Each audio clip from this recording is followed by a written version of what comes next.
High বন্ধুরা, আজকে আবার চলে গেছিলাম খাবার খাওয়ার উদ্দেশ্যে রথের মেলায়। তো রথের মেলায় গিয়ে আজকে আমরা খেলাম পটেটো টুইস্টার, যেটা আমরা বাংলা ভাষায় বলে থাকি আলু ভাজা। সেই আলু ভাজাটাকে ভালো করে সাইজ করে কেটে একটা কাঠের মধ্যে লম্বা করে আর তার মধ্যে কিছু মশলাপাতি দিয়ে একটু ব্রেড ক্রাম্ব দিয়ে সেটাকে ভেজে নিয়ে আর সেটাকে একটু মেয়োনিজ ফেয়োনিজ একটু মশলাপাতি দিয়ে সাজিয়ে দিয়ে সেটাকে বলে পটেটো টুইস্টার। এখানে শুধু যে পটেটো টুইস্টারই পাওয়া যায় এমন নয়, এখানে অনেক রকমের ড্রিঙ্কসও পাওয়া যায়। আর আমরা যে পটেটো টুইস্টটা খেতে গেছিলাম তারও অনেক ভ্যারাইটি রয়েছে। তো আমরা নিয়েছিলাম একটা মাসালা পটেটো টুইস্টার।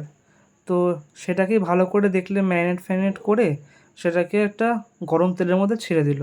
যখন এই আলু ভাজাটা পুরো একদম লাল লাল হয়ে এলো তখন সেটাকে ভালো করে তেল থেকে ছেঁকে একটা প্লেটের মধ্যে তুলে নিল। তারপর ওর মধ্যে কিছু রকমের মশলা, চাট মশলা, যেহেতু জানি না ঠিক চাট মশলাই হবে, আর পুরো একদম মিউনিস দিয়ে ভালো করে গার্নিশিং করে দিল। তারপরে একটু সসও দিল। সস দেওয়ার পরে তারপরে জিনিসটা দেখতে এত সুন্দর লাগছিল, মানে খেতে তাহলে ভালোই হবে। কোনো দিন তো খাইনি, ফার্স্ট টাইম আমার লাইফের। দেখি কীরকম হবে। বাড়িতে তো আলু ভাজা অনেক খেয়েছি, আজকে খাই পটেটো টুইস্টার। তো সেটাকেই দেখো কত সুন্দর গার্নিশিং করে দিয়েছে। তো এটাকেই খাবো। ওফ, দেখতে খুব সুন্দর লাগছে, খেতে কেমন হবে জানি না।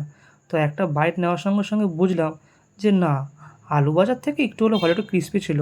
তো তোমাদের কাদের এরকম ক্রিস্পি আলু ভাজা খেতে পছন্দ, কমেন্ট করে জানিও।